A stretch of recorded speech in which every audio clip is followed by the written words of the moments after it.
ये कह सकता हूँ कि मैं 14 दिन भूखा रहने वाला अकेला आदमी हूँ इस वर्ल्ड में। मैं 14 दिन अकेला भूखा रहा हूँ। ये बहुत। संवेदना का तो ऐसा है कि आप इसी से अंदाजा लगाइए कि मेरे पास एक पैंट शर्ट थी हम्म। जो मैं हफ्ते भर पहनता था, हम्म। और संडे का संडे म्यूनिसिपल बाथरूम में जाके उसे धोता था और फिर उसे ही पहन लेता था, और वो हम्म। सड़क पे चलते चलते कपड़ा बदन पे सूखता था।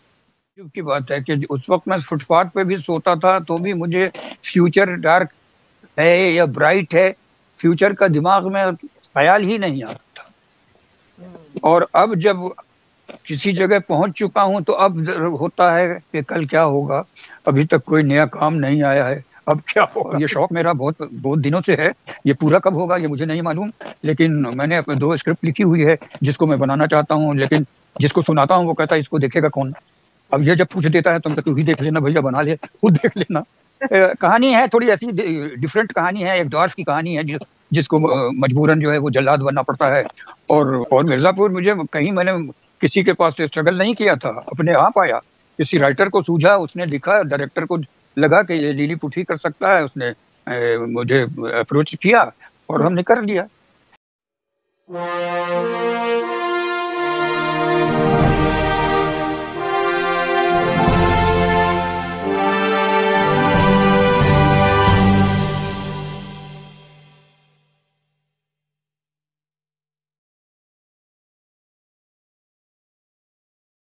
नमस्कार, अभिनंदन, खैर मकदम, स्वागत आप सभी का। मैं हूं डॉक्टर अर्चना सुहासिनी और आप देख रहे हैं बॉलीवुड इंटरनेशनल फिल्म फेस्टिवल के पटल से हमारा साप्ताहिक कार्यक्रम लेट्स टॉक। हाँ दोस्तों, मैं जानती हूँ कि आप सभी को इस कार्यक्रम का बड़ी बेसब्री से इंतजार रहता है, बड़ी शिद्दत से इंतजार रहता है। और इंतजार हो भी क्यों ना दोस्तों, क्योंकि हम आपको हर बार हर शनिवार मिलवाते हैं एक से एक लाजवाब व्यक्तित्वों से, बाकमाल शख्सियतों से, ऐसे व्यक्तित्वों से जिन्होंने अपने संघर्ष के बूते पर सिनेमाई जगत में अपनी एक अलग पहचान बनाई है, अपना एक अलग रुतबा बनाया है और आज एक लाजवाब कद के साथ वो पूरे इंडस्ट्री में अपना एक रुआब रखते हैं। जी हाँ। और आप सबको ये कार्यक्रम इसीलिए बेहद पसंद आता है क्योंकि जो कामयाब व्यक्तित्व हैं, जो कामयाब शख्सियतें हैं, उनके संघर्षों को जानकर यकीनी तौर पर हम सभी को बहुत प्रेरणा मिलती है और हम बहुत कुछ सीखते भी हैं। तो इसी कड़ी में आज हम आपको एक अद्भुत व्यक्तित्व से मिलवाने जा रहे हैं। इतने अद्भुत व्यक्तित्व हैं वो कि आप तो कहेंगे कि जी एक बार और बुलाइए उन्हें, एक बार और बुलाइए। तो वो कौन है, अभी ये राज है दोस्तों। ये राज मैं अभी फाश नहीं करूंगी क्योंकि थोड़ी सी गुफ्तगू मुझे करनी है। अगर मैंने उनके बारे में बता दिया तो आप मुझे सुनेंगे ही नहीं। तो पहले जरा मैं कुछ बातें आपसे कर देती हूँ। दोस्तों, आप सब जानते हैं कि बॉलीवुड इंटरनेशनल फिल्म फेस्टिवल का ये चौथा सीजन है और हर साल की तरह इस साल भी होने वाला है बहुत सारा कमाल और धमाल। और ये कमाल और धमाल इस बार भी होगा मुंबई में। जी हाँ, हम बहुत ही बेहतरीन और लाजवाब एक ऐसा कार्यक्रम करेंगे, रंगारंग कार्यक्रम। एक ऐसा फिल्म महोत्सव होगा 20 जनवरी को मुंबई में, जिसमें बहुत सारे आसमान के सितारे शिरकत करेंगे और साथ के साथ बहुत सारी फिल्में भी जो हैं वो दिखाई जाएंगी। आप जानते ही हैं दोस्तों कि बॉलीवुड इंटरनेशनल फिल्म फेस्टिवल का मकसद है क्षेत्रीय सिनेमा को अंतर्राष्ट्रीय पटल तक लेकर के जाना और अंतर्राष्ट्रीय सिनेमा को क्षेत्रीय स्तर तक ला करके आप सभी तक पहुंचाना। तो इसी प्रयास में, इसी मुहिम में हम लगे हैं। और साथ ही साथ एक और प्रण है बॉलीवुड इंटरनेशनल फिल्म फेस्टिवल का कि जो जितने भी नए फिल्मकार हैं उन सभी को मंच मिले। जो भी नए बच्चे भी फिल्में अगर बना रहे हैं, जैसे आजकल दौर चल रहा है मोबाइल फिल्मों का, नए नए प्रयोग हो रहे हैं, वेब सीरीज बन रही हैं। तो ऐसे लोग जो नए फिल्मकार हैं और जिनकी फिल्में या जिनकी वेब सीरीज, जिनकी डॉक्यूमेंट्रीज, जिनकी मोबाइल फिल्मों को कोई मंच नहीं मिलता, उनके लिए मंच है बॉलीवुड इंटरनेशनल फिल्म फेस्टिवल। तो बस आप आइए, आप सबका स्वागत है और हम हमेशा तैयार हैं आपका स्वागत करने के लिए। और अगर बात करें, अब आप सवाल करेंगे कि जी इसमें अपनी एंट्रीज भेज सकते हैं क्या? अब नहीं भेज सकते क्योंकि अब हमारा फेस्टिवल नजदीक आ गया है। 20 जनवरी 2024 को होने जा रहा है हमारा ये फेस्टिवल। और हमारे इस फेस्टिवल में पिछले 4 सालों से जो लगातार हमें साथ दे रहे हैं, सहयोग कर रहे हैं, जो हमारे स्पॉन्सर्स हैं, उनका जिक्र अगर न किया जाए तो बात अधूरी रहेगी दोस्तों। तो मैं आप सबको बता दूं कि जो हमारे स्पॉन्सर्स हैं वो हैं यश विद्या फिल्म्स, पहल फाउंडेशन, WFCN, फिल्म फ्रीवे, इन सभी के सहयोग से हर साल आपके लिए बॉलीवुड इंटरनेशनल फिल्म फेस्टिवल बहुत सारा कमाल और धमाल करता है। तो तैयार रहिएगा और आमंत्रण आप सभी को अभी से दे रही हूँ। तो दोस्तों अब जो है हम चलते हैं अपने कार्यक्रम नेक्स्ट टॉक की ओर। मुझे किन्हीं शायर की वो पंक्तियां याद आ रही हैं कि हजारों साल नरगिस अपनी बेनूरी पे रोती है, हजारों साल नरगिस अपनी बेनूरी पे रोती है, बड़ी मुश्किल से होता है चमन में दीदावर पैदा। जी हाँ, कुछ व्यक्तित्व ऐसे होते हैं जो अपने अभिनय क्षमता के दम पर, अपने हुनर के दम पर एक ऐसा मकाम और स्थान बना लेते हैं कि वो एक शिखर बन जाते हैं, हम सबके लिए आदर्श बन जाते हैं। और ऐसे ही बाकमाल शख्सियत से, ऐसे ही बाकमाल व्यक्तित्व से आज हम आपको मिलवाने जा रहे हैं। अब आप कहेंगे कि बता तो दीजिए कि कौन है। बताते हैं। पहले आप हमें बताइए कि क्या आप पहचान पा रहे हैं। आपको दिखाते हैं पहले ये वीडियो।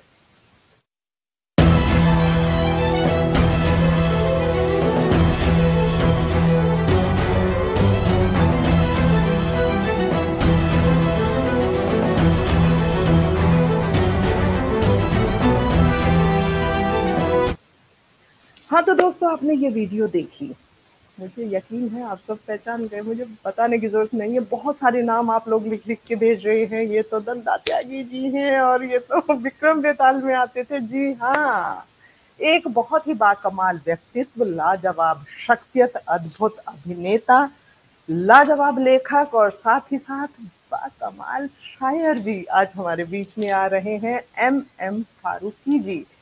एक ऐसे व्यक्तित्व जिन्होंने जिन्होंने समर्पण के साथ सिनेमा में अभिनय को जिया है, सिर्फ अभिनय किया नहीं, अभिनय जिया है। सबसे पहले मैं बहुत मान सम्मान और आदर के साथ आमंत्रण देती हूँ आदरणीय MM फारूकी जी, यानी कि सबके चहेते लिलीपुट जी। स्वागत करते हैं हमारे स्टूडियो में। नमस्कार, नमस्कार। Thank you very much. God bless you. शुक्रिया सर, बहुत बहुत स्वागत, बहुत बहुत अभिनंदन। और वाकई आज आपको अपने बीच पा करके हम सब इतने आह्लादित हैं, इतने खुश हैं कि बस क्या बताएं। हमारे चेहरे का नूर आपको लग रहा होगा कि हम कितने प्रसन्न हैं। बहुत स्वागत है सर। मेरा भी चेहरा देखिए, आपसे बात करके कितना चमक रहा है। ऐसी बात नहीं है कि मुझसे मिलके लोग खुश होते हैं, मैं भी लोगों से मिलके बहुत खुश होता हूँ, जैसे बिल्कुल। अभी आपसे मिलके खुश हुआ। अरे शुक्रिया सर, शुक्रिया वाकई। और आपका व्यक्तित्व और आपकी व्यक्तित्व की महानता के साथ साथ जो सबसे प्यारा गुण आप में है ना सर, वो है आपकी सरलता, आपकी सादगी। हम प्रणाम करते हैं, नमन करते हैं आपकी इस सरलता को, आपकी इस सादगी को। और वाकई आप जैसे व्यक्तित्व जो हैं आदर्श हैं आज के युवाओं के लिए, जो थोड़ा सा कुछ पाते ही कहीं ना कहीं जो है आसमान में उड़ने लगते हैं। उन्हें आप जैसे व्यक्तित्वों से बहुत कुछ सीखना चाहिए कि जमीन से जुड़े रहना क्या होता है। तो एक बार पुनः हार्दिक अभिनंदन और स्वागत है। और मैं अपने तमाम दर्शकों को बता दूं, हालांकि फहरिस्त बहुत लंबी है उनके काम की, मैं कहूंगी कि उन्होंने सिनेमा का एक पूरा युग जिया है। छोटे पर्दे से भी वो उसी तरह से तन्मयता के साथ जुड़े रहे और बिग स्क्रीन पर भी उनका जादू, तलिस्म उसी तरह से छाया रहा। जी हाँ, अगर उनकी फिल्मों की बात की जाए तो हुकूमत, वो फिर आएगी, स्वर्ग, जख्मों का हिसाब, फोटो नंबर 1, की शरारत, मंसूर बबली, प्रेम का खेल, कामयाब, जानवर और एक और लंबी फहरिस्त जो है फिल्मों की है। और अगर उनके टीवी चैनल पर जितने सीरियल आए, कि हम सबके बचपन की एक अनमोल याददाश्त के तौर पर जो है उनका नाम हमारे जहन में आता है, हमारे बचपन को संवारने के लिए उनको क्रेडिट जाता है। इधर उधर सीरियल, विक्रम और बेताल, देख भाई देख, नटखट, जबान संभाल के, वो स्टार, बेस्ट सेलर, शरारत, शौर्य और सुहानी, अदालत और लक लक की बात। और अभी हाल फिलहाल की बात करें तो मिर्जापुर के त्यागी जी को कौन नहीं जानता। तो ऐसे बाकमाल व्यक्तित्व का हमारे स्टूडियो में आना निश्चित तौर पर हम सभी गर्व की बात है। एक बार पुनः हार्दिक अभिनंदन और स्वागत है सर। धन्यवाद। Thank you. सर मैं आपसे ये जानना चाहूंगी कि अभिनय का जो गुण है आपके भीतर, क्या पारिवारिक पृष्ठभूमि ऐसी रही या परिवार में कोई और भी ऐसे थे कि जिनकी वजह से अभिनय का मैं कहूंगी कि अभिनय का कीड़ा कुलकुलाया कहीं ना कहीं कि मुझे जो है अभिनय करना है, ये कहाँ से? एक चीज जो है वो मुझे कुछ दिन पहले रियलाइज हुआ कि मेरा नानियाल साइड जो है उसमें हमारे सारे मामू नाना खालू मौसा ये सारे लोग सेंस ऑफ ह्यूमर वाले थे। इन लोगों का सेंस ऑफ ह्यूमर बहुत अच्छा था और उन लोगों के बीच में मैं पला बढ़ा तो वो थोड़ा सा मेरे में भी आ गया। और जहाँ तक एक्टर की बात है तो हमारे खानदान में दूर दूर तक कोई एक्टर नहीं है। हालांकि सभी एक्टर हैं दुनिया में, तो जितने हैं सब एक्टर हैं। जब झूठ बोलते हैं तो पता नहीं चलता है कि ये झूठ बोल रहा है, सच लगता है। तो एक्टर तो सभी हैं, लेकिन हम लोग थोड़ा सा डिफरेंस इसलिए है कि हम जो है पर्दे पे कर लेते हैं, वो लोग सिर्फ असल जिंदगी में ही कर पाते हैं। क्या बात है सर, क्या बात कही। वो कहते हैं ना कि शायर की बातों में ना वो शायर का अंदाज उसमें आ ही जाता है कि झूठ बोल करके अभिनय तो सभी ही करते हैं। बिल्कुल सच कह रहे हैं सर आप। हम सबने कहीं ना कहीं कुछ मुखौटे ओढ़ रखे होते हैं जिनके भीतर का सच अलग ही होता है। तो सबसे ज्यादा खुशी आज इस बात है कि आज हमारी पूरी महफिल जो है बड़ी शायराना रहने वाली है। मेरी प्रॉब्लम क्या है कि मैं लेखक हूँ नहीं, फिर भी मैंने लिख डाला। मैं शायर हूँ नहीं, फिर भी कभी कभी कह देता हूँ। एक्टर उतना अच्छा हूँ नहीं, फिर भी कभी कभी कर लेता हूँ। तो ये मेरे साथ बड़ा बड़ा एकदम अजीब सा अजूबा है कि जो मैं हूँ कुछ नहीं बट करता बहुत कुछ हूँ। क्या कहने हैं सर, क्या कहने हैं। मतलब ना सर ये आपका बड़प्पन है, आपके इस बड़प्पन को हम प्रणाम करते हैं और ये चीज हम सबको सीखने चाहिए यकीनी तौर पर कि जब तक हम खुद को बिल्कुल खाली रखेंगे, हम ये सोचते रहेंगे कि हम कुछ नहीं है, उतनी ही संभावनाएं हमारे भीतर बनी रहेंगी। जब हम खुद से सोचने के अलावा एक बात और है कि आप अपने चारों तरफ देखिए तो आपसे कहीं ज्यादा गुणी लोग मौजूद हैं। तो जब आप उनकी तरफ देखते हैं तो आपको अपने आप रियलाइज हो जाता है कि आप कुछ नहीं। क्या बात है सर, क्या बात है, क्या बात है। ये नजरिया, ये दृष्टि बहुत जरूरी है सर वाकई। और ये दृष्टि हम सबके पास होनी ही चाहिए। और एक कलाकार को तो कहते हैं कि असंतुष्ट रहता है कलाकार हमेशा, क्योंकि कलाकार अगर संतुष्ट हो गया तो शायद संभावनाओं का अंत हो जाता है। तो ये असंतुष्ट रहे, ये लगातार आप में जो है कुलबुलाहट बनी रहे, हम तो यही प्रार्थना भी करते हैं। तो सर ये आपने बताया बनी हुई है कुलबुलाहट बहुत बनी हुई है। हमारी पत्नी जी मेरी इसी कुलबुलाहट से परेशान रहती हैं। क्या बात है। बोलती है कि शादी हो गई, अब कब तुम मैच्योर हो गए। अरे हमने कहा कि मैच्योर होना मेरे हिस्से में नहीं है, मैं मैच्योर कभी नहीं। क्या बात है, ये बचपना हमेशा कायम रहेगा, ये जिज्ञासुपन हमेशा कायम रहेगा, बहुत कुछ जानने की। जी हाँ, क्या बात है सर। तो ये आपने बताया कि परिवार में ऐसा इतना नहीं था किसी का भी अभिनय के प्रति, तो फिर आपने पहली शुरुआत वो कौन सी थी सर? क्या सीधे रंगमंच से ही जुड़े या स्कूल कॉलेज में शुरुआत आपकी हुई? स्कूल से ही शुरुआत हो गई थी और स्कूल में कुछ ड्रामे किए। फिर हमने स्कूल से जब हम पास हो गए तो फिर कुछ दोस्तों ने मिलके एक क्लब खोला। उसमें हम लोग हर साल सरस्वती पूजा में नाटक किया करते थे। और होता ये था कि नाटक में सबसे ज्यादा पसंद मुझे ही किया जाता था। तो मैं चौड़ा ना होते हुए भी चौड़ा रहता था।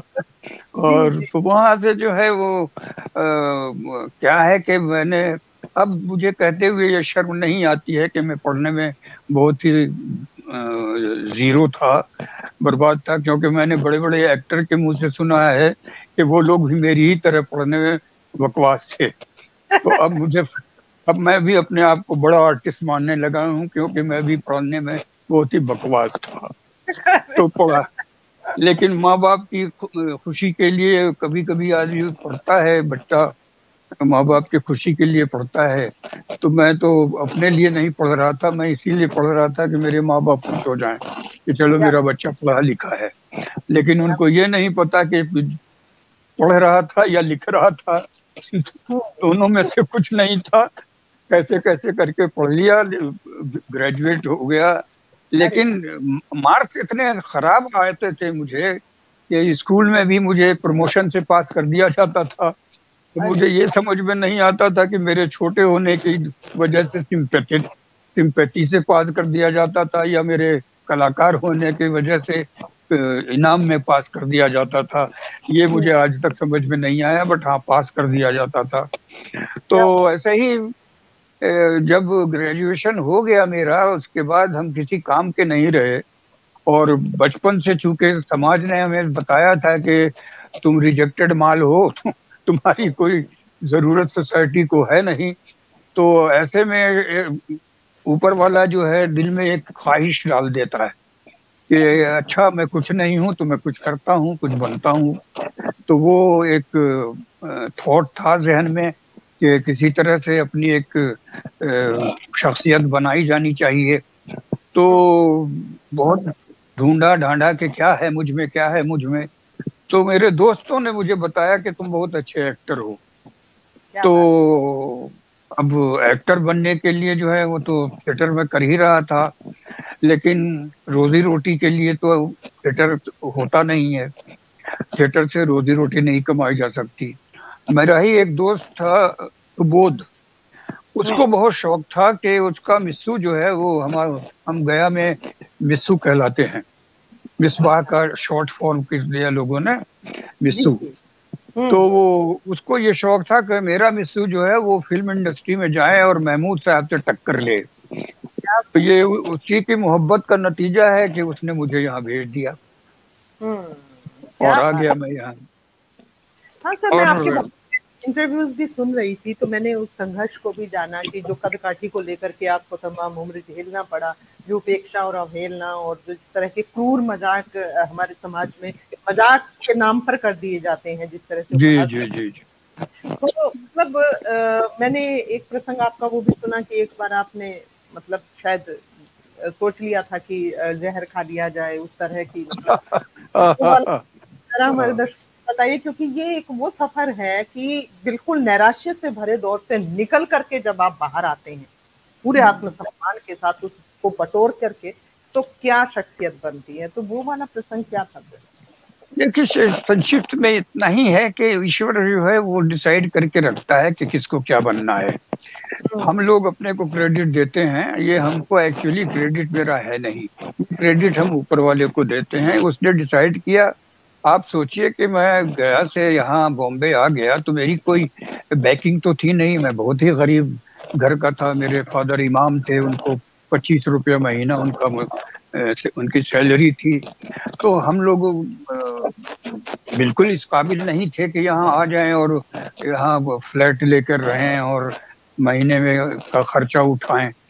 तो यहाँ जब मैं आ गया तो वही हुआ, उसने तय किया हुआ था। हम अपना रह रहे थे, कभी कोई खिला देता था, कभी कोई खिला देता था। अब खिलाने वालों की तादाद इतनी ज्यादा है कि अगर मैं कुछ बन भी जाऊं तो उनका कर्जा अदा नहीं कर सकता हूं मैं। जी तो ये मेरा मानना यही है कि ऊपर वाला जो डिसाइड करता है वही होता है। उसने डिसाइड किया था कि मैं तुमको ऐसा बनाऊंगा और ऐसा बनाने के बावजूद तुमको मैं लिलीपुट बना दूंगा। तो वो ऊपर वाले की कृपा है और कुछ नहीं। और मैंने ये देखा है सर कि फिल्म इंडस्ट्री में ज्यादातर आने के बाद नाम बदलते हैं लोगों के और कोई और रखते हैं, लेकिन आपने अपना नाम खुद ही बदला सर। हाँ हाँ हाँ हाँ हाँ। क्या उसका कारण? क्या हुआ जी बताता हूँ। हुआ क्या कि इंटर कॉलेज कंपटीशन था। तो मैंने अपने कॉलेज को रिप्रेजेंट किया था।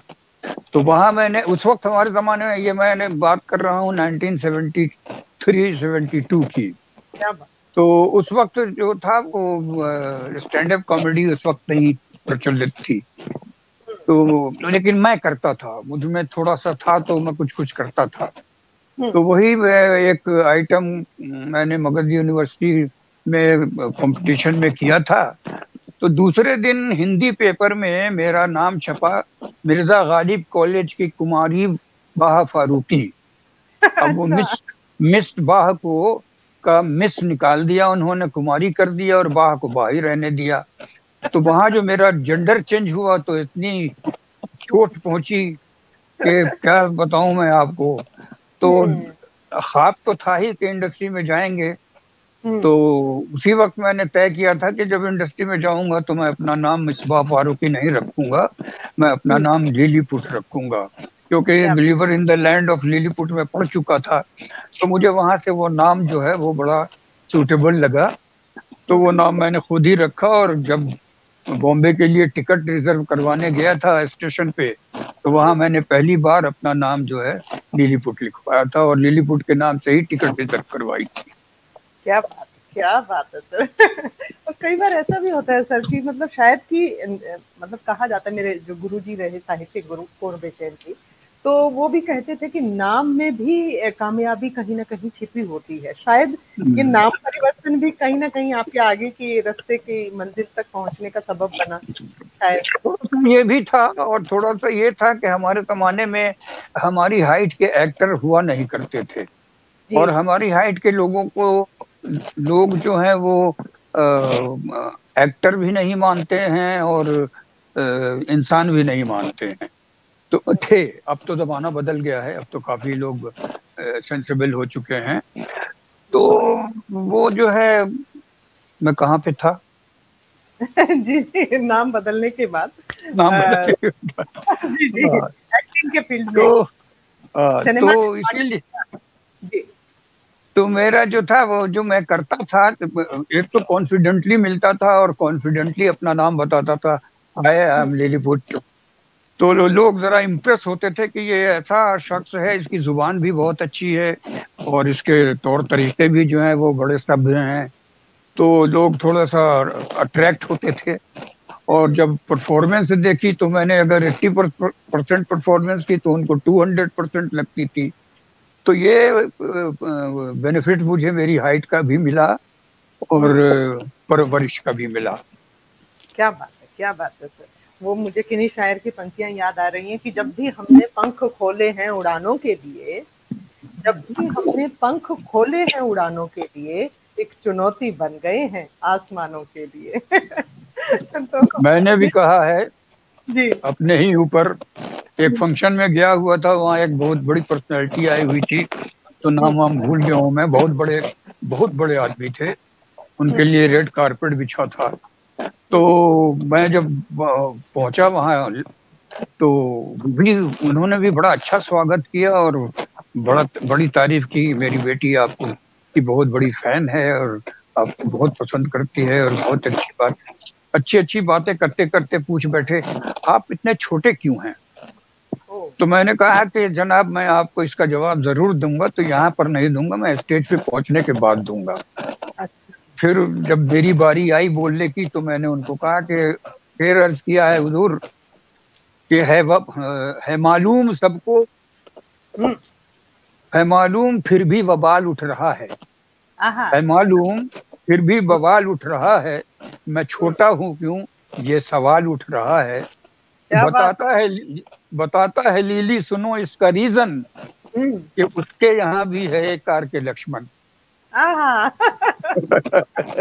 तो क्या बात। वो साहब बिल्कुल खुश हो गए, बड़ा तपाक से आ गए स्टेज पे आके, गले वाले लगाया। उन्होंने कहा कहते आपने, मुझे उम्मीद है कि आपने बुरा मानकर ये शेर नहीं कहा होगा। हमने नहीं, मैं खुश होकर के ये शेर कह रहा क्या बात है, क्या बात है। हूँ।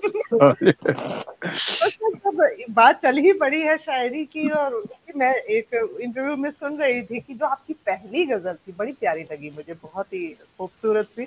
अगर अभी जहन में है या सामने है तो प्लीज हम सुनना चाहेंगे, हमारे तमाम दर्शक।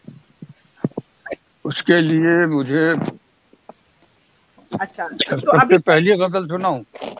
कोई भी सुना दीजिए सर, जो आपको जहन में है अभी, जो भी ताजा है अभी। सबसे पहली गजल मेरी है कि ये गर्दिश मदाम जो शामो सहर में है, हम्म। ये गर्दिश मदाम जो शामो सहर में है, हर एक कायनात एक लंबे सफर में है। क्या कहने, बहुत गंभीर, क्या बात ये है। गर्दिशे मदाम जो शामो सहर में है, हर एक कायनात एक लंबे सफर में है। हम्म। बीती हुई घड़ी पे ना अब डालिए नजर, आहा। अफसाना सब छुपा मेरे दीवार दर में है।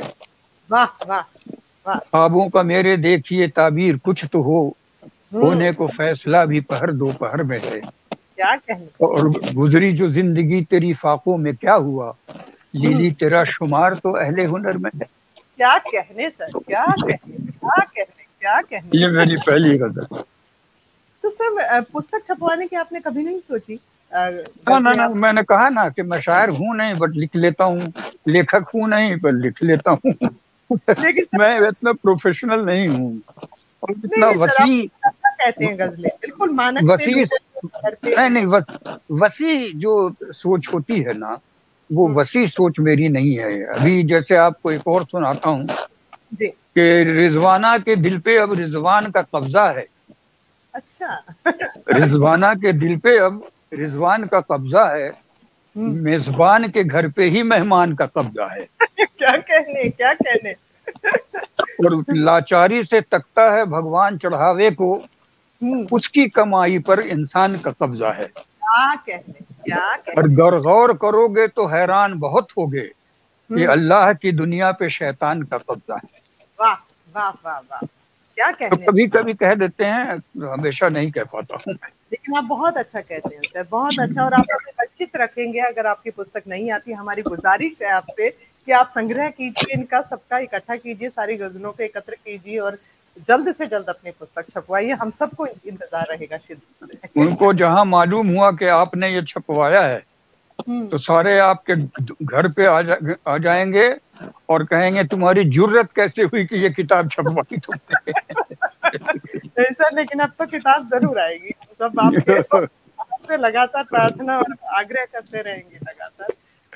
अद्भुत सर। और ये बहुत कम हुआ है कि अभिनय की दुनिया में, क्योंकि वो माया नगरी है, वो तिलिस्म है, वहां पर जादू है एक अजीब सा, और इतनी भागदौड़ भरी दुनिया है मुंबई की, कि वहां पर ठहरने का, ठिठकने का, सोचने का अवसर बहुत कम मिल पाता है। ऐसे में अगर आप अपनी संवेदनशीलता बचाए रखते हैं, आप मशीन नहीं हो जाते, और उस संवेदना को बचाए हुए हैं, और आप कह पा रहे हैं, लिख पा रहे हैं, तो इससे बेहतरीन बात कुछ नहीं हो सकती सर। ये संवेदना बहुत। का तो ऐसा है कि आप इसी से अंदाजा लगाइए कि मेरे पास एक पैंट शर्ट थी हम्म। जो मैं हफ्ते भर पहनता था, हम्म। और संडे का संडे म्यूनिसिपल बाथरूम में जाके उसे धोता था और फिर उसे ही पहन लेता था, और वो हम्म। सड़क पे चलते चलते कपड़ा बदन पे सूखता था। क्या। तो बड़े बड़े लोग भी जो हैं अपनी कथाएं सुनाते हैं कि उन्होंने भी ऐसा दौर देखा है, और ये दौर बहुत लोगों ने देखा है और मैंने भी देखा है। तो हम्म। एक बार जावेद भाई कोई इंटरव्यू में बोल रहे थे कि यार ये मैंने बहुत भूख मरा और मैं बहुत फुटपाथ पे सोया, और मैं ये हर कोई कहता है, लेकिन हर कोई कहता है तो अब मैं नहीं जानता कि कौन सच्चा है कौन झूठा है। लेकिन मैं ये कह सकता हूँ कि मैं 14 दिन भूखा रहने वाला अकेला आदमी हूँ इस वर्ल्ड में। मैं क्या। 14 दिन अकेला भूखा रहा हूँ। हम्म। तो हमने जो देखा है, और जिस तरह से हम आज जहाँ हैं, जहाँ पहुंचना चाहिए वहां तो नहीं हूँ, लेकिन फिर भी जहाँ भी हूँ वो सिवाय ऊपर वाले की कृपा के और कुछ नहीं है। जी जी।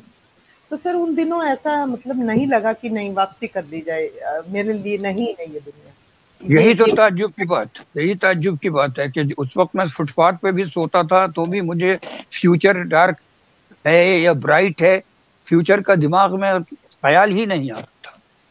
हम्म। और अब जब किसी जगह पहुंच चुका हूं तो अब होता है कि कल क्या होगा, अभी तक कोई नया काम नहीं आया है, अब क्या होगा। ये हाँ। आप अब कहीं पहुंच जाते हैं उसके बाद ये सब शुरू होता है। जब तक आप शून्य हैं तो शून्य को तो इंतजार नहीं होता है कि मेरे पास एक कब लगेगा हमारे पास। वो शून्य हम्म। अपने ही गुमान में रहता है कि एक तुमको तो मेरे पास आना ही है, क्योंकि तुम्हें 10 बनना है। क्या बात। तो हम भी शून्य में हैं, एक का इंतजार कर रहे हैं, कभी तो आएंगे। क्या बात। क्या बात है। बिल्कुल सर, और मतलब कामयाब होने का सफ़र जितना कठिन होता है, कामयाब बने रहने का सफ़र उससे भी 2 गुना कठिन होता है। बिल्कुल, बिल्कुल, बिल्कुल, बिल्कुल। उस शीर्ष पर अपने आप को स्थापित रखना, बनाए रखना, वो ज़्यादा जद्दोजहद का मसला हो जाता है। और जब तेज़ी से दुनिया बदल रही है, आज ग्लोबलाइज़ेशन जी, कॉन्सेप्ट बदल रहा बिल्कुल। है, और आप लोग जिस दौर में रहे, जिस तरह का दौर आप लोगों ने जिया है, उस दौर के व्यक्ति के लिए आज के दौर के साथ सामंजस्य बैठाने में भी बहुत सारी कठिनाइयाँ और बहुत सारी दिक्कतें होती हैं। सोच का फ़र्क हो गया है ना, सोच हुँ, बदल गई है लोगों की। लेकिन हुँ, मैं अपने आप को खुशकिस्मत समझता हूँ कि मैं उस दौर में आया एक्टर बनने। इस हुँ, दौर में जो है वह हैं, बच्चे सब अच्छा कर रहे हैं और अच्छा करें, हुँ, लेकिन हमारा दौर ज़्यादा सुनहरा था। हुँ, उस वक़्त की फ़िल्में, उस वक़्त के गाने, उस वक़्त के सिंगर्स, उस वक़्त के म्यूज़िशियंस, वो लोग हीरा थे। अब ऊपर वाले के यहाँ कि खजाने में कमी हो गई है या क्या हो गया है वही जाने, क्योंकि वो फिर से नहीं मिल दे रहा है, हुँ। वैसा कुछ फिर से नहीं दे रहा। हाँ, वो स्वर्णिम दौर नहीं लौट कर के आ रहा, जो वो वास्तव में स्वर्णिम दौर रहा सिनेमा का भी, और टी चैनल की भी बात करें अगर टीवी चैनल की भी, तो वो एक स्वर्णिम दौर था। और आज वो स्थिरता भी नहीं है कुछ भी देखने की, आज चैनल बदल लिए जाते हैं 2 मिनट में। तो वो बिल्कुल, बिल्कुल, बिल्कुल। किसी धारावाहिक में वो तिलिस्म नहीं जगता है, उस तरह हम्म, का वो नहीं बाँधता हमें। तो सर फिर लेखन में भी आप जुड़े रहे, उस दौरान आपने काफ़ी सारे नाटक जो हैं लिखे भी, और ले, वो कैसे हुई? लेखन में भी मुझे जबरदस्ती आनंद महेंद्रू ने घुसा दिया, अदरवाइज मैं तो कहा ना कि मैं लेखक हूँ नहीं, बट लिखता गया पता नहीं क्यों, वो पेट की आग बुझाने के लिए। हुआ ये कि मैं आनंद महेंद्रू की एक इंश्योरेंस, जीआईसी की इंश्योरेंस की डॉक्यूमेंट्री थी। उसमें वो डॉकू फिल्म थी वो एक्चुअली, तो उसमें उन्होंने मुझे एक रोल दिया था, तो वहां से दोस्ती हो गई, तो आना जाना रहा। तो एक दिन मैं पहुंचा उनके घर, तो देखा बड़ा उदास से बैठे हैं दोनों दोस्त। हमने कहा, क्या हुआ भाई, मैं पैसा मांगने आ गया इसलिए तो चेहरा नहीं उतर गया? नहीं नहीं, हुआ ये है कि दूरदर्शन से जो है वो कॉन्सेप्ट पास हो गया है, लेकिन हमको राइटर नहीं मिल रहा है। तो हमने कहा, अरे शरद जी इतने बड़े राइटर हैं तुम्हारे दोस्त, कमलेश्वर जी इतने बड़े राइटर हैं तुम्हारे दोस्त, और तुमको राइटर नहीं मिल रहा है? तो हाँ, मेरे मिजाज का नहीं मिल रहा है। तुमने कहा अच्छा चलो बताओ क्या है आइडिया, क्या है? तो उन्होंने आइडिया दिया मुझे। मैंने कहा थोड़ा कलम कागज दे दो। वो लिया, उनके बेडरूम में गया, मैं आधे घंटे में एक एपिसोड लिख करके बाहर आया। तो उस वक्त से दिमाग चल गया, लिख दिया। अब उन्होंने उसके बाद से जो पकड़ा तो फिर छोड़ा ही नहीं। उनको अब कोई पसंद ही नहीं आता है, फिर उनको किसी बहाने लिखवाया, फिर इंद्रधनुष लिखवाया, उसके बाद देख भाई देख लिखवाया। हुँ, तो इसी तरह वो राइटर बन गया मैं। हुँ, अदरवाइज तो राइटिंग एक ग्रामर होती है, राइटिंग की एक उसके भी लेयर्स होते हैं। एक क्या बोलते हैं, शब्द निकल जाते हैं हमारे ध्यान से आजकल। तो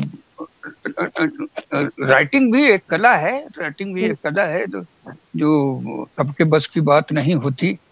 तो हम जो लिखते थे वो तो हम अपने को इम्प्रोवाइजर मानते हैं, इम्प्रोवाइज करते जाते थे, वो लिखा लिखते जाते थे। तो इसी तरह से हमने लिखा है। और खुदा की मेहरबानी समझिए कि हमारे इंसानों की मेहरबानी समझिए कि उन्हें पसंद भी आया है। हुँ। तो मैंने तो अपना काम कर दिया भाई, अब तुम पसंद करो ना पसंद करो। काफ़ी कामयाब हो रही है सर, आपके लिखे हुए सारे नाटक जो हैं बहुत बहुचर्चित और बहुत कामयाब रहे हैं हमेशा। और आनंद भी यही कहते हैं कि तो पढ़ा लिखा है नहीं, बट इतना अच्छा सोचता कैसे है तू?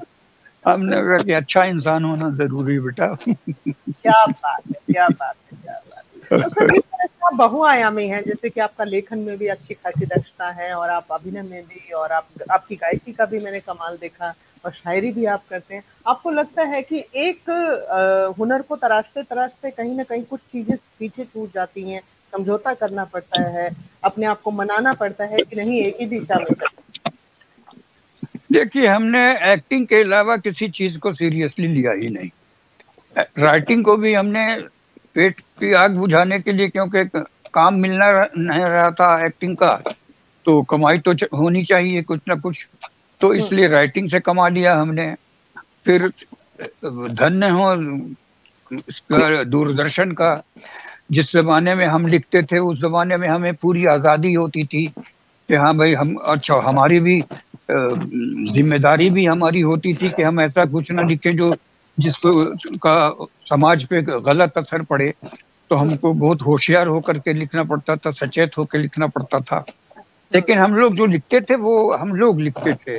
आजकल तो सुना है मैंने कि चैनल लिखवाता है, वो डिक्टेट करता है कि नहीं ये नहीं ये वो। तो इसलिए हमने राइटिंग से अपना पल्ला झाड़ लिया और ये हमने साबित कर दिया कि भैया मैं राइटर नहीं हूँ, मुझे मुझे मत घसीटो। लेकिन कभी तो मन हुआ होगा सर कि अपनी लिखी स्क्रिप्ट पर खुद फिल्म बनाने का या खुद से कोई नया प्रोजेक्ट लाने का? ये तो बिल्कुल स्वाभाविक है, और ये शौक मेरा बहुत बहुत दिनों से है। ये पूरा कब होगा ये मुझे नहीं मालूम, लेकिन मैंने अपने 2 स्क्रिप्ट लिखी हुई है जिसको मैं बनाना चाहता हूँ, लेकिन जिसको सुनाता हूँ वो कहता है इसको देखेगा कौन। अब ये जब पूछ देता है तो हम तू ही देख लेना भैया, बना ले, खुद देख लेना। ये तो बहुत कमाल कहानी है सर, बहुत बहुत कमाल। कमाल तो है बिल्कुल, लेकिन हमें अभी तक प्रोत्साहित कोई नहीं कर रहा है। सब कह रहे हैं कौन देखेगा, तुम्हें देखने कौन आएगा, तुम्हें देखने कौन आएगा। भैया ऊपर वाले ने जब सोचवाया है, भेजा है, लिखवाया तो ऊपर वाले नहीं है, तो वही करेगा कुछ। होगा सर, बिल्कुल होगा, और यकीनी तौर पर ये कंसेप्ट सामने आएगा तो धमाल होगा, वाकई बहुत ही कमाल की कहानी, बहुत कमाल। और एक सब्जेक्ट हमने ड्वार्फ्स के लिए लिखा है कि उनको जो सोसाइटी से जो हेट्रेट मिलता है और जो मजाक उड़ाया जाता है, उससे किसी भी ड्वार्फ के माइंड पे इतना निगेटिव असर पड़ सकता है कि वो कोई भी गलत कदम उठा सकता है। तो वो भी है एक सब्जेक्ट। अब 2 सब्जेक्ट रखे हैं, अब देखते हैं कब आते हैं लोग। विषय हैं और इनकी चर्चा होनी ही चाहिए, क्योंकि मैंने देखा है कि शारीरिक अक्षमता के नाम पर बहुत सारी उनकी बात हो जाती है, जो जिन्हें नेत्रों की दिक्कत है या चलने में दिक्कत है या सब, लेकिन ड्वार्फ कम्युनिटी एक ऐसी रही जिस पर बहुत ज्यादा चर्चा भी नहीं हुई। और मैं बिल्कुल मैंने अपने सब्जेक्ट में जो ड्वार्फ वाला जो सब्जेक्ट है जिसमें सिर्फ ड्वार्फ के ट्रॉमा पे की स्टोरी है, उसमें हमने लिखा है कि भैया डिसेबल्ड के लिए इतने एनजीओज हैं, ड्वार्फ्स के लिए एनजीओज क्यों नहीं है? ड्वार्फ्स के लिए भी एनजीओज होने चाहिए, ताकि वो जो सोसाइटी उनको डिप्रेस कर देती है, सप्रेस कर देती है उनके गुणों को, बेचारे वो अपना गुण बाहर नहीं ला पाते हैं, उनको प्रोत्साहित करके उनके गुणों को बाहर लाया जाए। सारे ड्वार्फ अवगुण तो होते नहीं हैं, सब में कुछ ना कुछ ईश्वर गुण देता ही है। तो मेरी कोशिश है कि दोनों फिल्म बन जाए तो लोगों को एक नई चीज देखने को मिलेगी और अच्छी बातें समझने को मिलेंगी। बिल्कुल सर, और इस कम्युनिटी की तरफ एक रोशनी पड़ेगी, एक प्रकाश जाएगा, और उनके दर्द को महसूस करने की बहुत जरूरत है, क्योंकि अनदेखा कर दिया जाता है, हमेशा उपेक्षित कर दिया जाता है और सिर्फ हंसी मजाक में ही बातों को टाल दिया जाता है। लेकिन जो भीतरी दर्द हो रहा है, वो आपने जो शब्द दिए हैं वो कहानियां आनी ही चाहिए। बिल्कुल हमारे इस मंच बिल्कुल, बस फाइनेंसर ढूंढिए आप मेरे लिए। बिल्कुल फंस गई हम बात करेंगे बिल्कुल। हमारे इस मंच पे भी हम ये बात रख रहे हैं, जितने भी लोग सुन रहे हैं। और आज जो सिनेमा बदल रहा है ना सर, जिस तरह से हम यथार्थवादी सिनेमा की ओर लौट रहे हैं, ऐसे दौर में ख्याल से ये विषय हाथों हाथ लिए जाएंगे दोनों। बस दुआ कीजिए। बिल्कुल बिल्कुल सर, बिल्कुल। तो आप लिखते रहिए सर, लेखन मत बंद कीजिए, आप में तो असीमित संभावना है सर लेखन की भी, और हुनर आपका एक्टिंग का तो हम देख ही रहे हैं। मैं आपसे एक शेर आपको और सुनाता हूँ। बहुत बरसों से ये सवाल है कि मुर्गी पहले आई कि अंडा पहले आया। तो उसका जवाब नाचीज ने देने की कोशिश की है कि न पहले आई मुर्गी न पहले आया अंडा, आदम की तरह जन्नत पे आया होगा मुर्गा।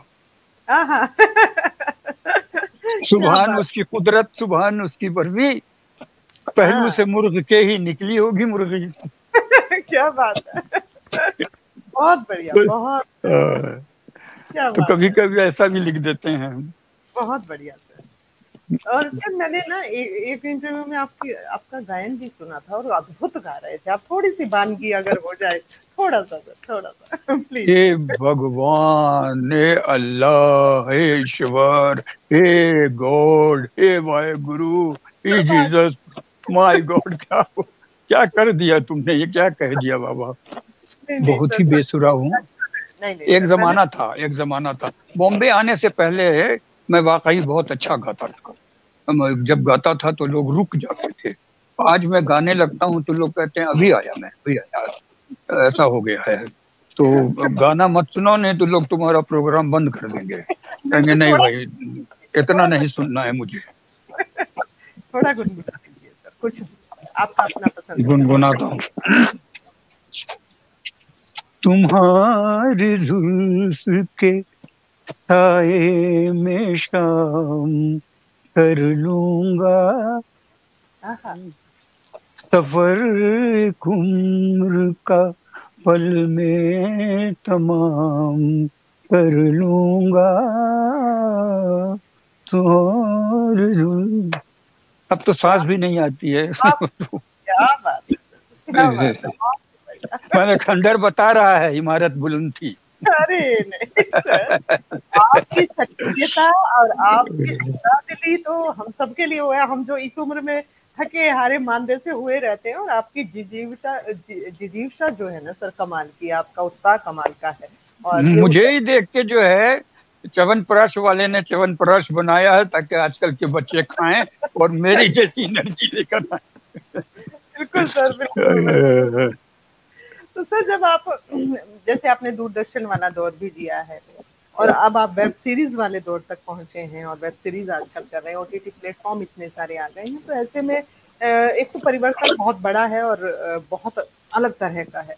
और एक जो ओटीटी में जो थोड़ा सा खुलापन आया है, वो अ, पचता नहीं है, अक्सर अच्छा नहीं लगता है। तो आपका क्या मानना है कि ओटीटी प्लेटफॉर्म वगैरह के लिए भी सेंसरशिप होनी चाहिए? कुछ तो नियम हो। देखिए, जो जरूरी है वो तो दिखाना जरूरी है, लेकिन बगैर जरूरत के दिखा देना वो गैर जरूरी है। तो सेंसरशिप होनी चाहिए। अब जैसे हम लोग किसी को लेटरिन करते नहीं दिखाते हैं, हाँ, वैसे ही हमको ये सब भी नहीं दिखाना चाहिए जो दिखा रहे हैं, क्योंकि ये सब चीजें पर्दे की हैं, तो ये पर्दे में ही रहना चाहिए। आप इशारतन, सिनेमा तो ये एक मीडिया है जो आप इशारतन बहुत सारी बातें कह सकते हैं, तो इशारतन आप बता दीजिए, लेकिन इतना खुल के करना वो मुझे भी उतना अच्छा नहीं लगता है।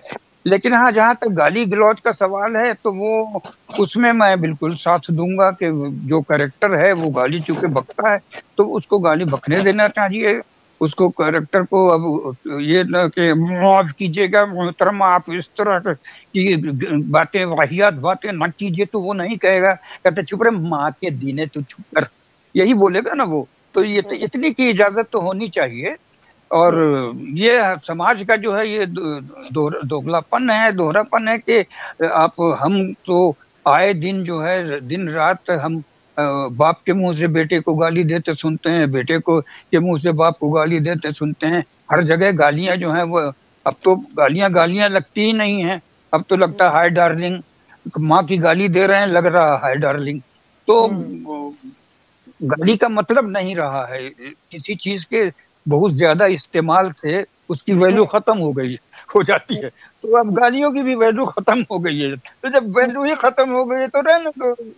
जो कैरेक्टर है, जो गाली बकने वाला अगर कैरेक्टर है तो गाली बकने दो, उसको रोकने की जरूरत नहीं है। लेकिन जो पर्दे की चीज है उसको पर्दे के ऊपर ना लाया जाए, वो पर्दे के पीछे ही रहे। जी जी जी जी, मतलब कि कुछ तो नियम कायदे कानून होने ही चाहिए कि किस तरह, बिल्कुल होना चाहिए, बिल्कुल होना चाहिए। क्योंकि मोबाइल बच्चों तक के हाथों में रहता है, हर घर में पैट बना चुका है मोबाइल। मैं तो माँ बाप को ये कहूंगा कि अपने कलेजे पे थोड़ा पत्थर रखे, बच्चे को रोने दो लेकिन मोबाइल मत दो। हम्म, बच्चे अपनी अपनी जान छुड़ाने के लिए माँ बाप सेल्फिश हो गए हैं, अपनी जान छुड़ाने के लिए बच्चों को मोबाइल दे देते हैं, उनकी जिंदगी से खेल रहे हैं। ये सेल्फिशनेस है माँ बाप की। और दिखाएंगे कि बड़ा दर्द है बच्चे के लिए, मेरा बच्चा रोने लगा, बच्चा रोने लगा। अरे बच्चा रो रहा है इस वक्त, रोने दो, बाद में रोने से तो अच्छा है ना कि अभी रो ले। तो जी। माँ बाप को भी जो है वो बच्चों को बिल्कुल नहीं देना चाहिए। मैं बहुत जोर से इसकी तायीद करता हूँ कि बिल्कुल आप पत्थर रखिए कलेजे पे और बच्चे को रोने दीजिए, मगर फोन मत दीजिए जब तक कि वो 18 न पार कर ले। हम्म। लेकिन सर और कोरोना जो काल। मोबाइल, आजकल हाँ जी। मोबाइल पे पढ़ाई भी होती है, हाँ, तो वही वही। उतने ही ऐप रखो जितने जिससे काम हो। बाकी के ऐप डालने की जरूरत नहीं है, डाउनलोड करने की जरूरत नहीं है। सॉरी, मैं बीच में बोल देता हूँ। नहीं नहीं, मैं वही कहने जा रही थी सर, जो आपने बात एकदम समझ भी ली। कोरोना काल में पढ़ाई की वजह से भी जरूरी हो गया मोबाइल एकदम से, और तब ज्यादा हाथों में आया बच्चों के। तो वही है कि पहले एक तय कानून होता था, मतलब कि जो हॉरर, जैसे कि आपका जो सीरियल था वो भी रात को आता था 11 बजे, ताकि बच्चे ना देखें 10:30 11 के करीब। मेरी बेटी मेरी गोद में बैठ के देखती थी और डरती थी। मुझे स्क्रीन पे देख के डरती थी और मेरे गोद में बैठ के देखती थी।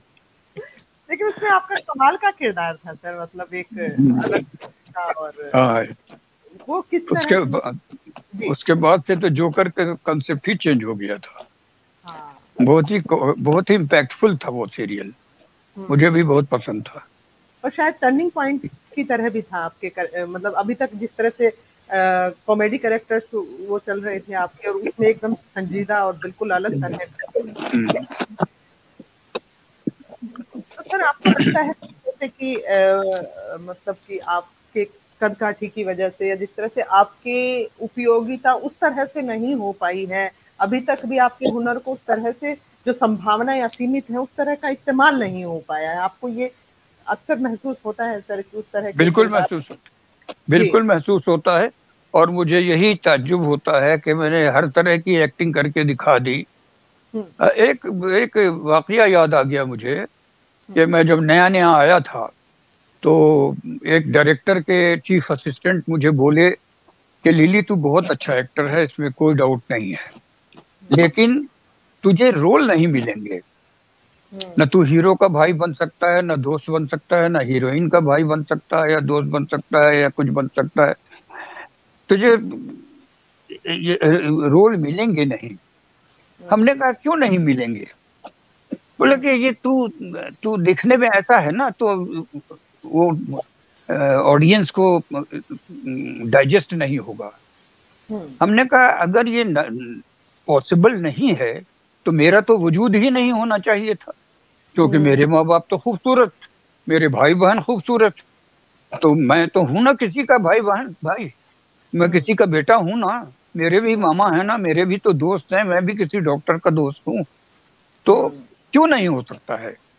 तो इस सोच से अभी तक हमारी इंडस्ट्री शायद निकल नहीं पाई है, या क्या है वो समझ में नहीं आता है। थोड़ा मेरी भी कुछ गलती है कि मैं स्ट्रगल नहीं करता हूँ, लोगों से मिलता नहीं हूँ, काम करता हूँ, घर आ जाता हूँ, और बहुत ज्यादा पार्टीबाजी नहीं करता मैं। तो शायद दूर रहने की वजह से भी लोगों को ध्यान में नहीं आता, लेकिन जब मिलते हैं तो बहुत रिस्पेक्ट से मिलते हैं, बहुत प्यार देते हैं, ऐसे हुँ, याद नहीं रखते। हुँ, हुँ। लेकिन अभी तो युग बदल रहा है सर, समय बदल रहा है, तो आपको लग रहा है बदला कि। जी, बदला तभी तो मिर्जापुर मिल गया। जी, जी, जी, और मिर्जापुर मुझे कहीं, मैंने किसी के पास से स्ट्रगल नहीं किया था, अपने आप आया। किसी हुँ, राइटर को सूझा, उसने लिखा, डायरेक्टर को लगा कि ये लीली पुठी कर सकता है, उसने मुझे अप्रोच किया और हुँ, हमने कर लिया। जी, तो वक्त वक्त की बात है, वक्त आएगा तो और भी कुछ होगा, हुँ। अगर लेकिन मेरे सर, पास वक्त बचा है तो। नहीं सर, बिल्कुल कमाल, ऐसी बात ना कहें सर आप। अभी तो आयु हो, दीर्घायु हो, और हाँ, निरंतरता में सक्रिय रहें, यही दुआएँ हैं आप। वैसे मैं झूठ बोलता हूँ, अभी तो मैं जवान हूँ। हाँ, बिल्कुल सर। इंटरव्यू देखा, उसमें आपने 73 कुछ एज बताई थी शायद अपनी, और हाँ, बिल्कुल नहीं सर, आप तो मतलब कि 50 के उसमें ही हमें नज़र आते हैं बिल्कुल, और जो ज़िंदा अरे दिली है। तुम्हें तो बढ़ा दिया। लोग तो कहते हैं कि तुम 45 से ज्यादा दिखते नहीं हो। मैंने तुमने 40 तो भी यार मेरी बेइज्जती कर दी है। कमाल कमाल की सक्रियता है और इतना उत्साह है आपने, जिंदा दिली इतनी कमाल की है। तो अभी तो आपने अब बहुत ही देखो, महत्वपूर्ण। इंसान को ये जो पूछे ना, ये दो एक ही तरह से आता है। एक तो हमारी खुशकिस्मती ये रही कि हमें प्यारे लोग मिलते रहे, तो सामने वाले का गुण जो है आदमी में जाता है। तो ये मेरा अपना नहीं है, थोड़ा सा अपना है, लेकिन लोगों से जो प्यार मिला है वो प्यार मेरे अंदर पनपा है, और वो पनप के मुझे एक अच्छा इंसान बना दिया है। तो इसमें भी मैं श्रेय अपना नहीं लूंगा, मैं दूसरों को दे दूंगा। मैं राजा भोज हूँ, मैं सबको देता रहता हूँ। क्या बात है, क्या सब गंगू तेली। सर जब आप मुंबई आए थे, और मैंने सुना था वो कि वो प्रसंग कि आप जब मुंबई आए थे जिस फिल्म के लिए बुलाया गया और वो कैंसिल हो गया था शूट, जबकि आप पूरी तैयारी वो के। कैंसिल, फिल्म नहीं कैंसिल हुई थी। मैं जिस दोस्त ने मुझे बुलाया था वो असिस्ट कर रहा था उस फिल्म में, और वो लेट पहुंचा तो उसकी नौकरी ही निकल छूट गई। तो अब वो इस लायक ही नहीं रहा। अब मुझे स्टेशन पे रिसीव करने आया, आते के साथ पूछता है कि तुमको मेरा लेटर नहीं मिला। हमने कहा, नहीं मिला। क्यों? अरे यार, मैंने लिखा था मता। हमने कहा, अब आ गया हो बेटा तो छाती पे तेरे सवार ही रहूंगा मैं। स्टोरी के साथ रहे आपने। फिर उन्होंने, काफी लोगों ने मदद की, बहुत लोगों ने मदद और की। वो एक जो थोड़ा हाँ, एक मतलब। एक इंसिडेंट बताता हूँ, वो भी शायरी से रिलेटेड है। कि जी। एक दोस्त आए हमारे हमारे पास कि लिली भाई, एक प्ले करना है, और वो प्ले जो है वो आप ही डायरेक्ट करोगे और आप ही मैंने एक्टिंग करोगे, सब कुछ आप ही करोगे, लेकिन नाम हम लोग अपना देंगे। हम कहा है तो डायरेक्शन में है? कहता हाँ डायरेक्शन। हम कहा एक्टिंग में तो अपना नाम नहीं देगा ना। एक्टिंग तो आप करोगे। हम कहा कि ठीक है, फिर चलेगा, मुझे क्या है। तो मैं ऐसे भी भूखा रहता था, खाने वाने को तो होता नहीं था। कहा चलो करते हैं। वो प्ले किया हमने, वो हिट हो गया। तो इस बीच में काफी फैमिलियर हो गए हम लोग। हम फैमिलियर हो गए, हम अपना समझने लगे बहुत ज्यादा। तो जो दूसरा प्ले उन लोगों ने शुरू किया तो वो खुद ही डायरेक्ट करने लगे।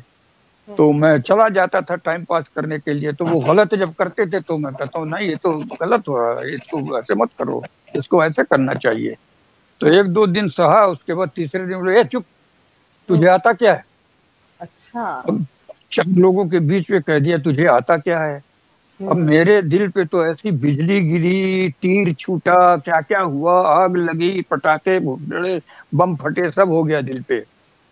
अब बेचैन में रात को घर पहुंचा, सुबह 3 बजे तक नींद नहीं आ रही है, इतनी तकलीफ, इतनी तकलीफ। तो मैंने उस वक्त उठ के दो नज्म लिखी। अच्छा। एक लिखी, पहली ये कि वक्त के मारे का अब क्या हाल बतलाए कोई, दुश्मनों की दोस्ती मिलती है ऐसे दौर में। आहा। हाँ। वक्त के मारे का अब क्या हाल बतलाए कोई, दुश्मनों की दोस्ती मिलती है ऐसे दौर में। फेंक करके जाल पैसों का फंसा लेते हैं सब, वो तड़पता घुटता रहता है इस माहौल में। दिल क्या की बात। ना जज्बात की कीमत कोई उसकी यहाँ, ओढ़ कर जीता जलालत का बस ये एक होल है। इसकी हर बातें कमीनी, इसकी हर आदत रजील, ऐसे इंसान का भला इस दौर में क्या मोल है। क्या बात है, क्या बात है सर, क्या बात है। गुस्से में ये लिख दिया हमने। उसके हम्म। बाद फिर आपने वाह वाह किया। अब शायर की कमजोरी आप जानती हैं, वाह मिला नहीं कि दूसरा हाजिर है। हम तैयार है दू, सर। दूसरा भी कहता हूँ कि लोग कहते हैं मुझको भला आदमी, पर हकीकत में मैं हूँ बुरा आदमी। हक की खातिर अदावत जो नाहक सहे, हम्म। दोस्त के दिल में नफरत जो नाहक भरे। दोस्त तोड़े भी दिल तो बुरा इसमें क्या, दोस्त ही तो हैं, फिर कैसा शिकवा गिला। क्या बात दोस्त हैं, दोस्ती में सभी जायज है, तुम न लब खोलो, बोले तो नाजायज है। है। दोस्ती में तो जहां तक लुटाते हैं सब, और तुम दिल के टूटे से घबरा गए। खुद को समझो न तुम के तुम ही दोस्त हो, तुमसे दुनिया में लाखों मिलेंगे पड़े। ये तुम्हारी है कमजोरी, दो रुख बनो, दिल को छोड़ो, दिमाग से बस काम लो। क्या बात है, क्या तो बात है, ये क्या। दो मैंने जो है, अब तबस्सुम जी को ये कैसा लगा होगा मुझे नहीं मालूम। आपको लगा था। दोस्ती में मैंने एक बार कहा था सर, मैंने भी पंक्तियां कही थी कि दोस्ती का करार करता है, दोस्ती का करार करता है, पीठ पे फिर भी वार करता है। दोस्ती की परख के भीतर से, दोस्ती की परख के भीतर से वो फकत कारोबार करता है। क्या ले, तुम खुद ही अच्छा कहती हो, मुझे क्यों वाह वाह कर रही थी? मेरा तो बकवास था। नहीं सर, ये नहीं। ये होता है बड़े होने की निशानी। अरे तुम नहीं, इतनी अच्छी हो कि तुमने तो एक चुच्चे से शायर को वाह वाह करके सर पे चढ़ा दिया। ऐसा ना कहें, आप बहुत अच्छा कह रहे हैं सर, और शायद को पता होता है। मुझे इतना आनंद आ रहा है आज का ये सेशन करने में ना, वाकई की शायराना मिजाज से चल रहा है बिल्कुल पूरा का पूरा। तो इसीलिए अलग अंदाज है ये आज का, और बहुत कामयाब सेशन है यकीनी तौर पर। आप शुक्रिया शुक्रिया शुक्रिया। तो सर मैं ये जानना चाहूंगी कि जैसे अभी जो परिवर्तन हो रहे हैं सिनेमा में, जो नए प्रयोग हो रहे हैं, नए नए तरह के कंसेप्ट आ रहे हैं, और अंतर्राष्ट्रीय सिनेमा का अभी जो है असर हमारे बॉलीवुड पर दिखाई देता है, तो आपको क्या लगता है कि मूल जो कहानियां हुआ करती थी, जो जमीन से जुड़ी हुई भारतीयता को जो दिखाती थी, वो गायब हो गई है शायद? अब जो है फिल्मों में जो है भारत नहीं दिखाई देता। बिल्कुल सही कह रही हैं आप, हम्म, बिल्कुल सही कह रही हैं। हमारे इंडस्ट्री की फिल्में जो हैं आजकल बेजान क्यों हो गई हैं? इसीलिए हो गई हैं कि हम लेते हैं कहानी हिंदुस्तानी और उसको ट्रीटमेंट देते हैं हम हॉलीवुडियन। तो आप चाहेंगे कि हम सफेद पानी लोगों को पेश करें और उसको इतना रंगीन बना दें कि उसकी सफेदी गायब हो जाए, तो बेमानी हो जाएगा मामला। इसीलिए हमें ये समझ में नहीं आता। हाँ, हमें अच्छी चीज सीखनी जरूर चाहिए। टेक्निकली वो हमसे एडवांस रहे हैं और हमेशा रहेंगे। टेक्निक सीखना अच्छी बात है, लेकिन अपना कल्चर, अपने से इसको क्या बोलते हैं, संस्कार, हाँ, अपनी अपने संस्कृति। संस्कार का, अपनी संस्कृति को उनको थोड़ा छोड़ना चाहिए। हमारा देश जो है इतना बड़ा है, इतनी कहानियां हैं, इतने लेखक हमारे यहाँ जितने अच्छे लेखक थोड़े कहीं हुए हैं। जी, पता नहीं क्यों हम बर्नाड शॉ को ज्यादा तरजीह देते हैं मुंशी प्रेमचंद से। तो ये हमारी कमजोरी है ना? तो हमारे यहाँ भी बहुत अच्छे राइटर गुजरे हैं और उन्होंने समाज के लिए कहानियां लिखी हैं, समाज को अच्छे संदेश देने की कहानियां लिखी हैं। वो सब आजकल भूल गए हैं लोग और सिर्फ मॉडर्न होने के नाम पे कुछ भी कर रहे हैं। तो हाँ, अफसोस की तो बात है ही। जी, जी, और कहीं न कहीं लेखक हमेशा हाशिए पर भी रहे हैं सर। लेखक को क्रेडिट बहुत कम मिलता रहा है भारतीय सिनेमा में, ये भी देखने में आया है। बहुत अच्छा पूछा आपने। मैं एक जी। बार जुहू बीच पे टहल रहा था, हुँ, हमारे साथ एक जर्नलिस्ट घूम रहा था। हुँ, तो उसने मुझसे पूछा कि लिली यार, इतना अच्छा लिखते हैं लोग, राइटर को इतना क्रेडिट क्यों नहीं मिलता है? हुँ, तो हमने उसको दिखाया एक बिल्डिंग, हुँ, जान पहचान वाले की थी। हुँ, हमने, ये बिल्डिंग देख रहे हो? कहता हाँ। कैसी है? कहता यार बढ़िया है यार। कहा हुँ, अंदर गए हो? कहता हाँ गया हूँ। अंदर का डेकोरेशन कैसा है? कहता अरे बहुत कमाल का है। हमका इस बिल्डिंग की नींव देखी है? कहता नहीं, नींव कहाँ से देखेंगे, हमका राइटर जो है वो फिल्मों का नींव होता है, क्या बात! क्या बात! इसलिए राइटर नहीं दिखाई देता। क्या बात है सर! जी। तो लेकिन उसने सर, कहा यार ऐसा जवाब तो आज तक किसी ने नहीं दिया था। हम कहा तुमने गलत आदमी से पूछा होगा। जी, जी। बिल्कुल, बिल्कुल। और सर आप हैं, ओमपुरी जी रहे या नसीर सर हैं, या कुछ लोग ऐसे आए जो कि थिएटर की दुनिया से आए हुए लोग हैं, और थिएटर की दुनिया से आए हुए लोग जो हैं बिल्कुल एक अपना अलग अस्तित्व रखते हैं, वजूद रखते हैं, अपनी अलग पहचान रखते हैं, और आप सब वो लोग हैं जो युगों युगों तक इस चीज के लिए हमेशा सम्मानित भी रहेंगे कि आप लोगों ने अभिनय की गहरी छाप छोड़ी है। और आप लोग वो भी हैं सर जिन्होंने इस मिथक को भी तोड़ा कि सौंदर्य के बूते ही इंडस्ट्री में टिका जा सकता है, कहीं ना कहीं, कि भाई बेहतरीन 6 फुट की कदकाठी या बेहतरीन बॉडी बिल्डर वाली शेप बना करके ही आप इंडस्ट्री में अपने आप को वो कर सकते हैं, उसको आपने आपने ये जो कहा है ना, जी, इससे एक गलतफहमी आपके सुनने वालों में से कई नौजवानों को हो सकती है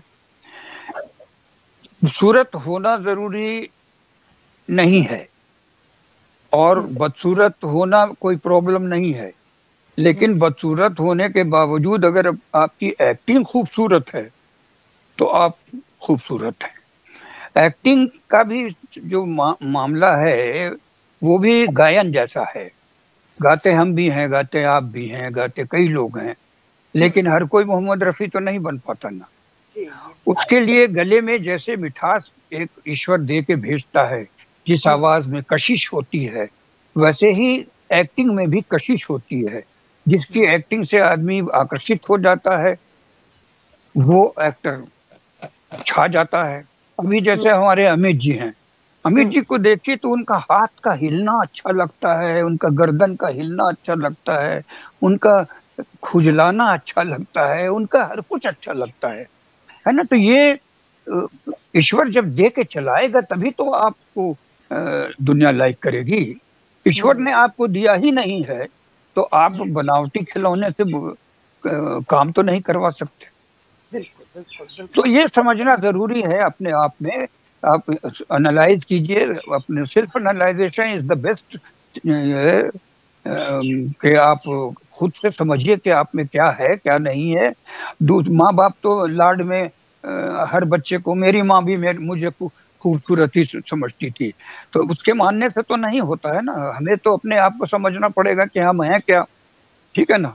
तो आप पहले अपने आप से समझिए। माँ बाप प्यार में कुछ कह दें, दोस्त यार प्यार में कुछ कह दें और आप उस गलतफहमी में पड़ जाएं, तो गलतफहमी में पड़ने से अच्छा है कि आप सेल्फ रियलाइजेशन करें, उसके बाद फैसला करें कि आपको क्या करना।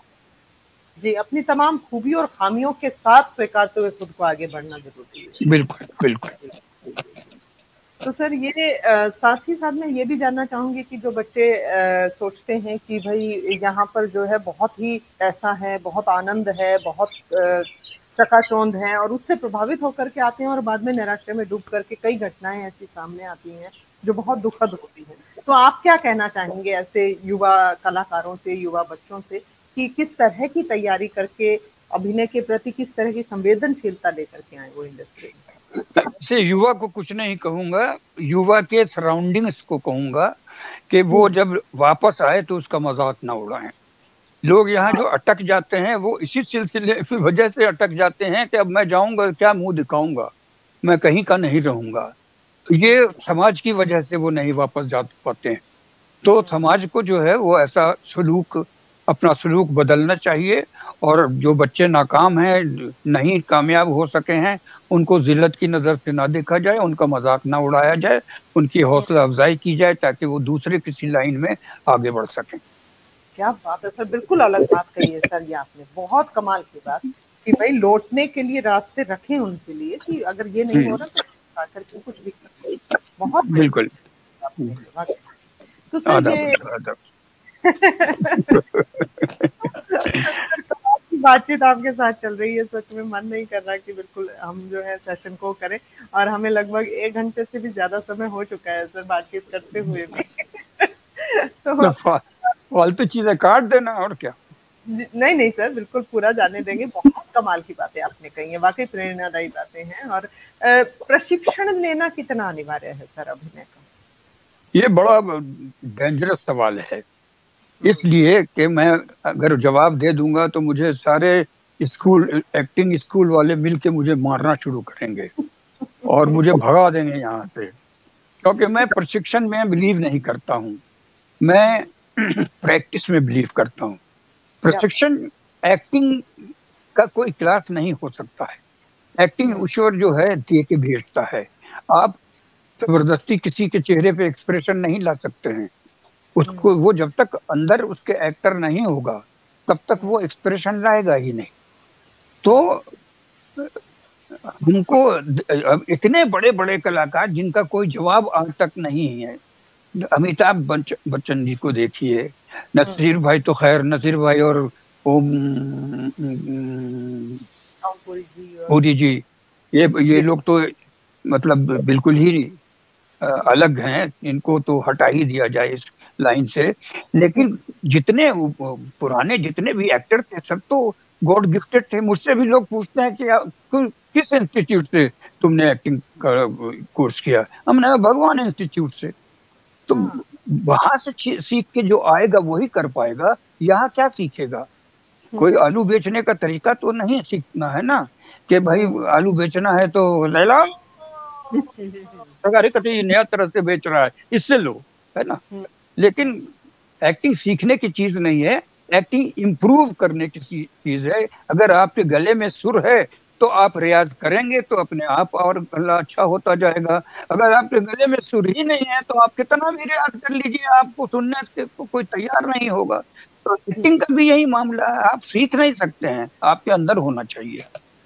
क्या बात है, बिल्कुल बिल्कुल। और कहते हैं कि कला जो है वो भीतर ही होती है, कहीं उसका विस्तार किया जा सकता है, बाद में परिष्कार किया जा सकता है, लेकिन अंकुरित होना भीतर जरूरी है, उसका अंकुरण भीतर बिल्कुल से। बिल्कुल, वो जरूरी है, वो जरूरी जी जी जी। तो सर हम जो है एक प्रयास कर रहे हैं अपने बॉलीवुड इंटरनेशनल फिल्म फेस्टिवल के माध्यम से कि जो युवा फिल्मकार हैं उनको एक मंच मिले और वो सब। तो आप अपना आशीर्वाद जरूर हम चाहेंगे कि हमें दें, और चंद शब्द बॉलीवुड इंटरनेशनल फिल्म फेस्टिवल के बारे में जरूर कहें है। बॉलीवुड इंटरनेशनल फिल्म फेस्टिवल के बारे में मैं सिवाय गुड विशेष के और कुछ नहीं बोल सकता, क्योंकि सर। गुड विशेष ही सबसे ज्यादा जरूरी होता है, बाकी फालतू की बातें होती हैं। इसलिए ऑल द बेस्ट, सारे गुड विशेष, और आप लोगों की जो मेहनत है वो साकार हो। ईश्वर आप लोगों की हेल्प करे, ईश्वर आप लोगों को आगे बढ़ाए, यही हमारी मनोकामना है। सर चलते चलते ये भी जरूर जानना चाहूंगे आपके आगामी प्रोजेक्ट्स अभी कौन कौन से हैं? जो मिर्जापुर सीजन 3 आ रहा है, हम्म। और बाकियों की यहाँ सिर्फ बातें हैं, बातों का क्या, बातें चल रही हैं, अब देखते हैं क्या होता है।